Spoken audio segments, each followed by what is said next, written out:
Hey guys, welcome to our review of Kamen Rider 01, episode whatever it says in the title. As always, 38. I'm your host of Frozen 38. As always, I'm your host of Frozen Stratos. Here with me today we have The Cinder Blaze. my dude. Welcome back. We got done watching this episode yesterday so that we could review it today and talk about your comments after our review. But before we get started, I just wanted to mention that there are still links in the description down below where you can help support the Black Lives Matter movement. So go on in there, and if you haven't already, sign a bunch of petitions. Go donate money if you can. Please, anything you do, as long as you do it, it absolutely helps. But with that said, let's dive into our thoughts. And I thought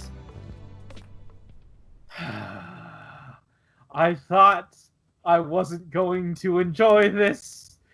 And then it happened and I did. This was the worst redemption for a villain I've seen. But because there was a dog in it, I sympathized with that was too much, man. That was so dumb. It wasn't fair. It's not fair. I'm supposed to not like this guy. Oh, man. Oh my god. And it turned him around immediately, an entire 180. He's like, I'm sorry that I did all this bad guy stuff. I'm gonna help you defeat him now. Yeah. Who are you? What's this? I mean, Stratos has probably been through a lot. Like, that pressure he probably had as a young child, he probably just, like, overdoes it a lot. Like, obviously he just coveted the Hidden Intelligence Company because it made his best friend, his only friend. Hold on. That's it, because you are absolutely defending him. The backstory worked. I don't care if you said the dog did it. You're still sympathizing with the backstory because the backstory had some meat to it. His dad was a piece of shit, and his dog was the only one that it was so absurd. Like, you got 100%, you come back and get 1,000%. Kid breaks down, he goes through his techno, he's like, how do I even get 1,000%? Oh man, he makes him throw the dog away. God. Gotta say though, the way that they made the dog emote was incredible because it was so effective. I feel like it wasn't like.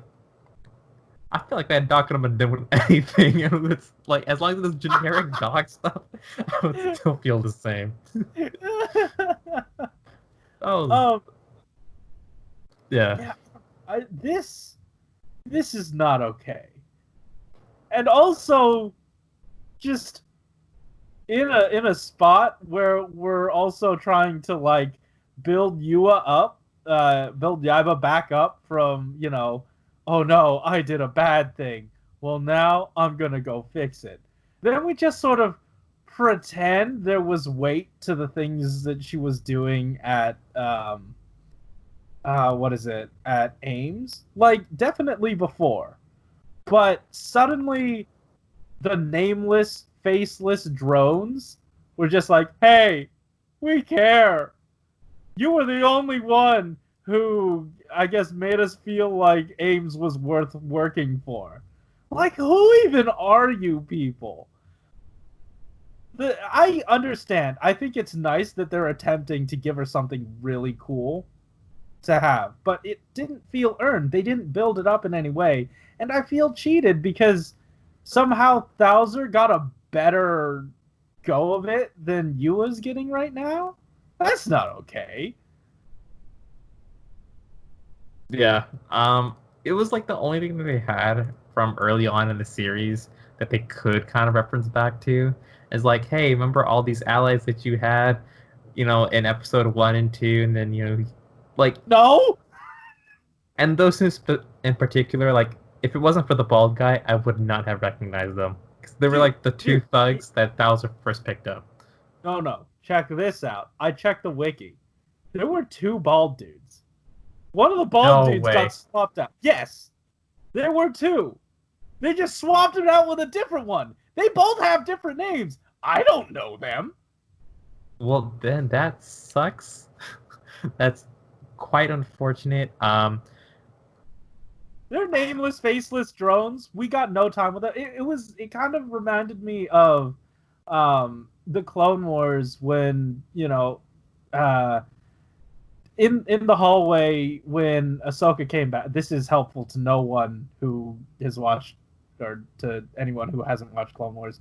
But Ahsoka was walking down the hallway and she wasn't a. This is spoilers, by the way, and she's not a Jedi anymore. And then the clones were still saluting her.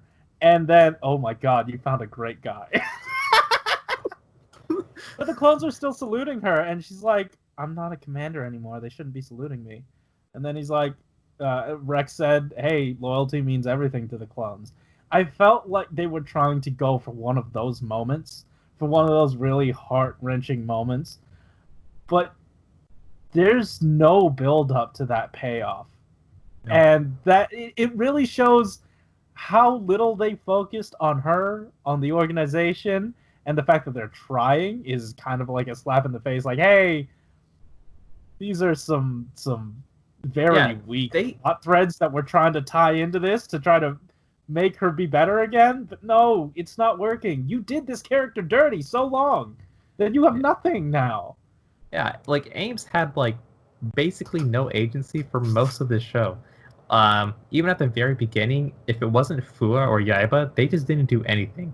So for them to like kind of come back like, hey, look, we're important. It's like, no, you guys didn't do anything at any point by yourselves. As you know, like without the freaking writers, you guys were freaking nothing. So don't expect us to actually care. The only reason I'm okay with that scene was because we needed something to isolate Yaiba and Fua from Thouser, because I think that they wanted to hit this.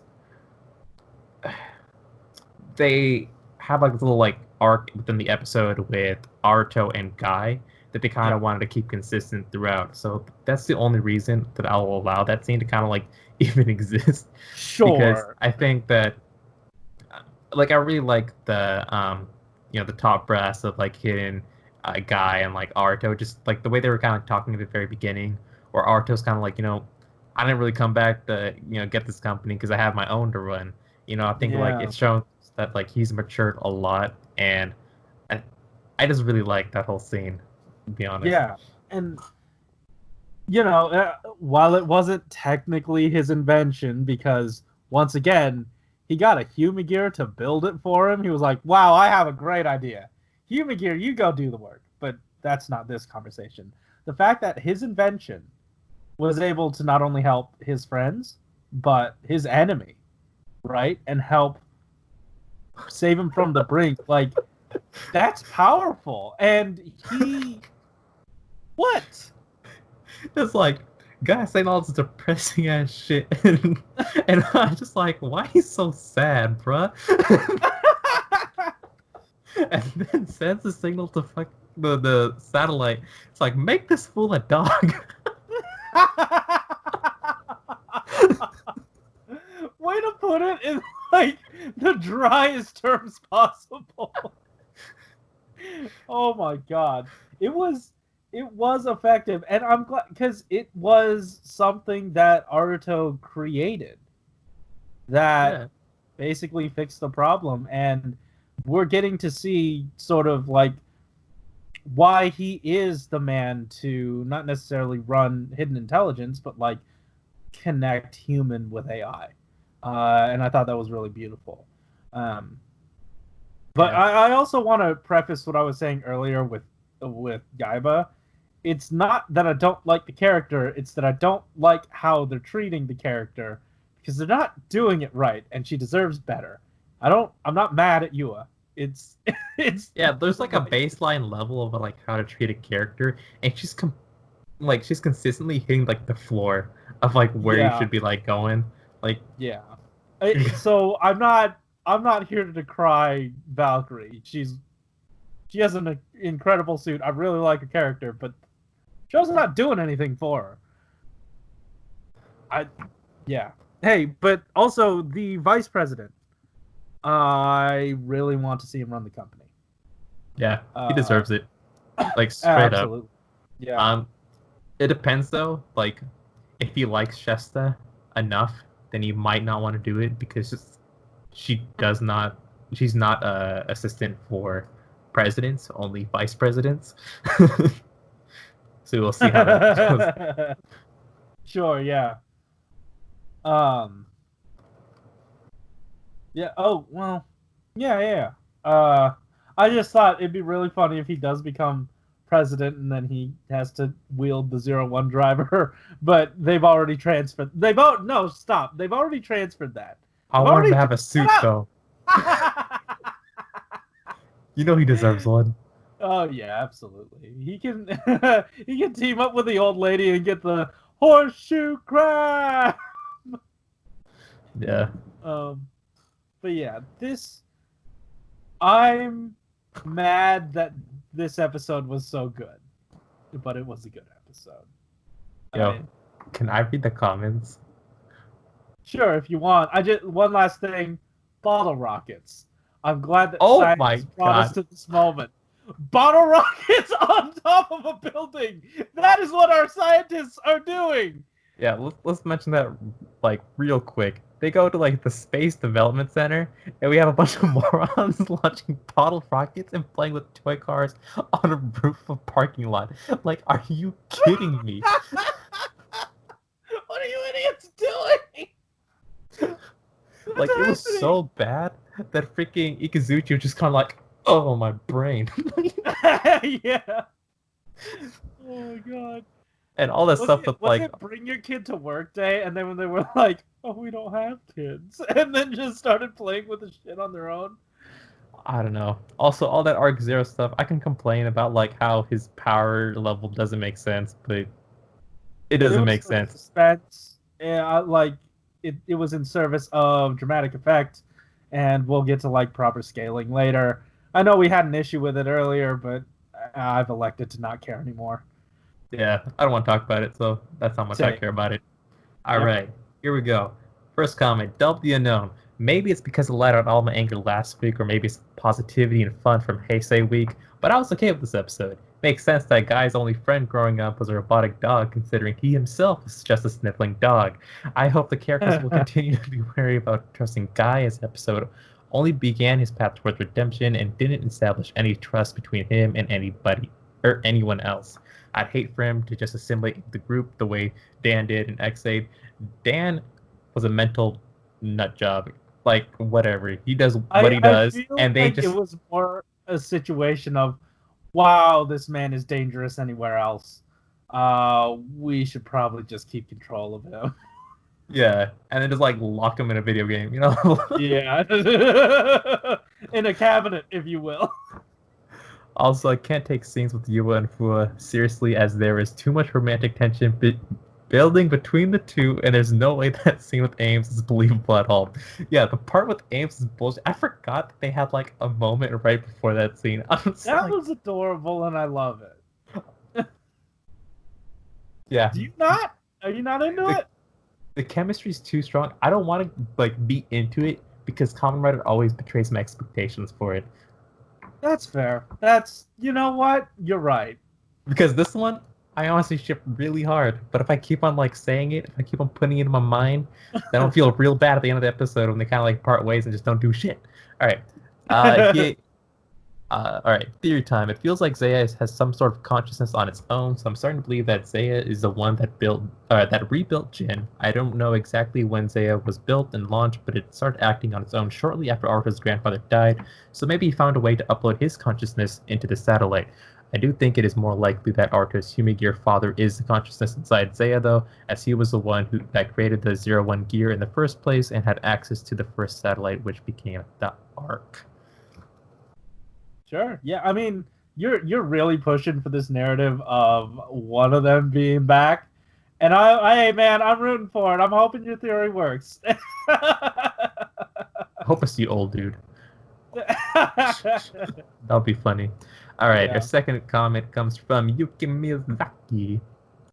I feel ashamed on myself for shedding damn tears on Guy Redemption. It was all because Pet, not him. Exactly.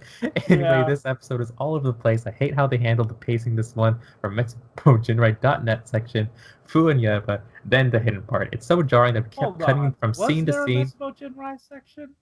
Yeah, they were doing stuff. They were like touring the city. They were going to the satellite or something. They disrupted Bring Your Kids to Work Day. Oh right. Oh, there. Yo, they had that Thanos scene where Jin was like, "I would like to pledge my allegiance," and then has his dagger in his background, and then looks to his brother Thor and is like, "Odin's son," and then just goes for the throat and gets stopped. That was very. Was that Endgame or was that? No, that was Infinity War. That was Infinity War. I have no idea. Alright, it's so jarring that we keep cutting from scene to scene without seeing the impact of that scene, especially the 0-1 versus Arc fight. Man, Yaiba really have to work for Apology real hard while Guy get to sail smooth with his damn pet. Overall, I'm in mixed with this episode. I really hope that the cast didn't accept Guy with open arms like they did with XA, did with Dan Grito. Everyone.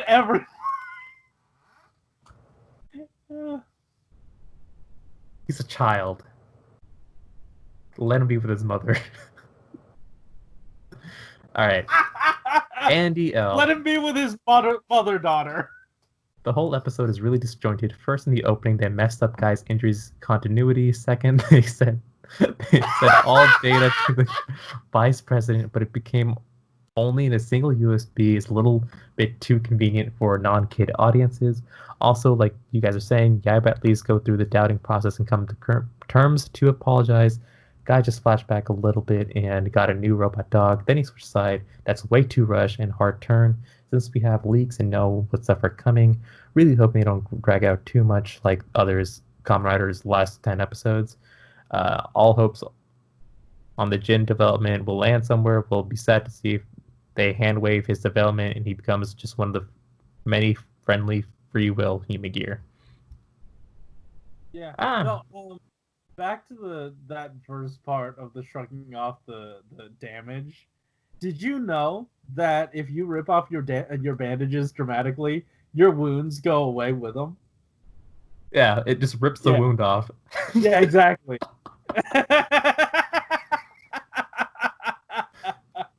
I don't know. I felt like, okay, Guy's injuries is just like a gag to begin with. They just want to like show him in messed up clothes and occasionally sell merch. So yeah, those are our comments. Yeah. I did want to mention that, like, once again, I thought at the beginning of this the main writer was X8's writer. I don't know if that's changed by now, but it really feels like he's like taken his basic structure of superhero story and just sort of tweaked it and improved it a little bit, and I like it now, as opposed to from X8. So, you know, I mean, it's working. Like, I like Dan more than any of our villains. Dan, the man, the Stan. You can have your opinions. But yeah, guys, tell us your opinions in the comments down below what you thought about this episode of us talking, not of the episode itself. You already did that. We talked about it. You were there, I think. Yeah. We occasionally read them, don't worry. Yeah, don't worry about it. But yeah, guys, thanks so much. If you like this episode, hit that like button and subscribe if you want to hear more from us each week. Head on over into the links in the description down below so you can sign petitions and donate money to help support the Black Lives Matter movement. Because it still matters. We still got to keep doing it. We still got to keep fighting. Still got to keep signing. Still got to keep donating. Anyways, guys, thanks for watching. Keep it juicy. Yep, see ya. Shit. I'm gonna eat it. Surprised over your shoulder. Yeah, I was just like flipping the episode. I'm like, and I kept on like flipping to this part. So I was like, fine, I'll just use it. Man, this is a thick review. I think it's almost.